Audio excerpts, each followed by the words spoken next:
अर्चना, एक बात मेरे मन में है, कहूँ? विपिन ने अर्चना के होठों पर चुंबन अंकित करते हुए कहा। तुम तो मना करते हो इन क्षणों में कुछ बात करने को, इन क्षणों में सिर्फ और सिर्फ ऐसी ही बातें करने के लिए कहते हो। अर्चना ने शोखी से विपिन के पीठ पर अपनी पकड़ मजबूत करते हुए कहा। इन क्षणों में जो बातें करने के लिए कहता हूँ वही बात है, विपिन ने कहा। कहो, अर्चना ने विपिन को चूमते हुए कहा। हम दो के अलावा कोई तीसरा हो तो कैसा रहे, काफी मजा आएगा। मेरी दिली ख्वाहिश है इसकी। छिया, कैसी बातें कर रही हो? मुझे तो शादी के पहले यह सब करना ही उचित नहीं लगता। सिर्फ तुम्हारे कहने से मैं तैयार हो जाती हूँ, अर्चना ने कहा। तीसरे के जगह पर कोई तीसरी भी हो तो चलेगा। तुम्हारी कोई फ्रेंड हो तो उससे बातें कर सकती हो, विपिन ने कहा। अर्चना विपिन की बातों से विस्मित हो गई। उसे इस तरह की बात की जरा भी आशा नहीं थी। वह विपिन के साथ लगभग 2 वर्षों से रिलेशनशिप में रह रही थी। वह विपिन से प्यार करती थी और विपिन भी उससे बेइंतहा प्यार करता था। दोनों शादी करने का विचार रखते थे। शादी के बारे में उन दोनों ने प्लानिंग भी कर रखी थी। शायद अति उत्साह में आकर विपिन ने ऐसी बात कह दी थी। यह सोचकर अर्चना ने इस बात पर ध्यान नहीं दिया था। पर दूसरे दिन उसने फिर उससे पूछा, अर्चना, वो 3 वाली बात पर तुमने कुछ विचार किया? कहो तो मैं अपने मित्र जीवन से बात करूं। नहीं विपिन, मुझे यह बिल्कुल भी पसंद नहीं है। यह मेरे मूल्यों के खिलाफ है, अर्चना ने कहा। कम ऑन अर्चना, क्या तुम भी दकियानू सी बातें कर रही हो? हम आधुनिक समाज में रह रहे हैं। सेक्स भी एक मनोरंजन है। इसका आनंद उठाने में क्या हर्ज है? तुम चाहो तो सपना से बात कर लो। वह तुम्हारे साथ काफी घुली मिली भी है। मुझे थ्रीसम का कॉन्सेप्ट बहुत भाता है। यह मेरे वर्षों की तमन्ना है। प्लीज अर्चना, विपिन ने अर्चना को समझाने की कोशिश की। बिल्कुल नहीं, अर्चना ने कहा। अर्चना काफी उलझन में पड़ गई। विपिन से वह प्यार करती थी, उससे शादी करना चाहती थी।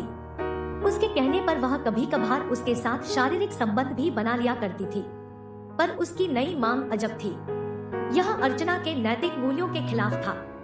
उसके नैतिक मूल्यों के खिलाफ तो शादी के पहले शारीरिक संबंध बनाना भी था, पर सुरक्षात्मक उपाय अपनाकर ऐसा वह सिर्फ अपने प्रेमी विपिन के साथ कर सकती थी, और विपिन अब किसी और को भी इसमें शामिल करना चाहता था।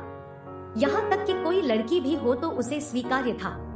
पहले उसे लगा कि उत्तेजना में उसने ऐसा कह दिया है, परंतु पिछले कई महीनों से वह इस बात पर जोर दे रहा था।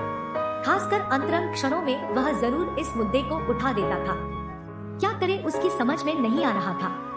वैसे हर बार उसकी इस मांग पर उसने अपनी असहमति जताई थी।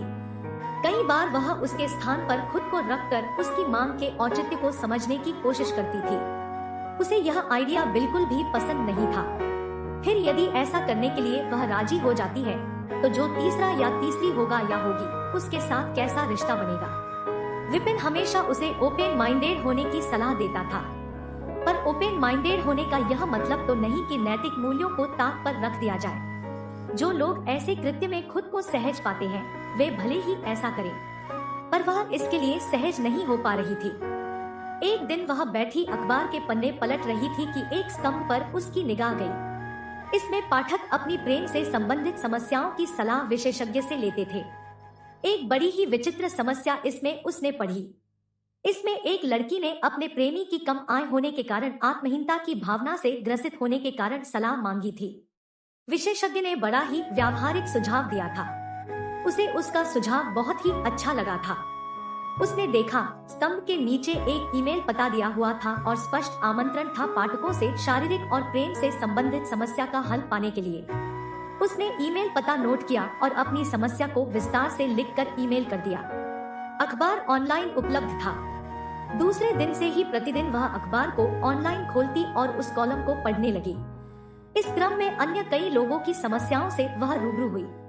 उसे आश्चर्य हुआ कि लोगों के पास अलग अलग तरह की समस्याएं हैं, कुछ तो बिल्कुल ही विचित्र।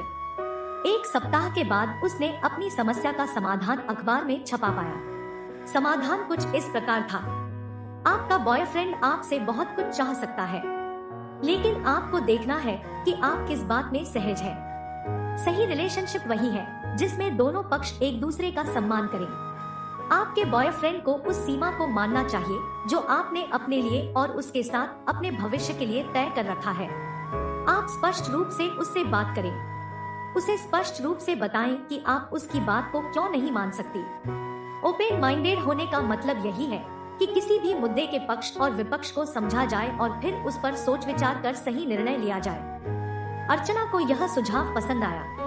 पहले उसने विचार किया कि क्यों उसे उसका तिकड़ी वाला प्रस्ताव स्वीकार नहीं है। सबसे पहले तो उसके मन में ख्याल आया कि सेक्स सिर्फ दो पार्टनर के बीच होना चाहिए, तीसरा कोई भी बीच में नहीं आना चाहिए। यही कारण है कि सेक्स बिल्कुल एकांत में किया जाता है। फिर यदि तीसरा या तीसरी को शामिल किया जाए तो आपसी संबंधों में दरार आ सकती है। हो सकता है कि उसके और विपिन में से कोई तीसरे की ओर आकर्षित हो जाए और फिर पूरा समीकरण बिगड़ जाए। पर ज्यादा महत्वपूर्ण उसे नैतिक आधार ही लगा। अगली बार जब विपिन ने इस बारे में चर्चा की तो उसने स्पष्ट रूप से उसे अपना विचार बता दिया। साथ ही यह भी बता दिया कि यदि उसे यह आइडिया आजमाना है तो वह उसका साथ नहीं दे सकती। उसे डर था कि शायद विपिन नाराज होकर उसका साथ छोड़ देगा, परंतु विपिन समझदार निकला। उसने उसके तर्क को सुना और बात उसकी समझ में आई। उसने अपनी विचित्र मांग को तज कर अपनी प्रेमिका के साथ जीवन बिताने का निर्णय लिया।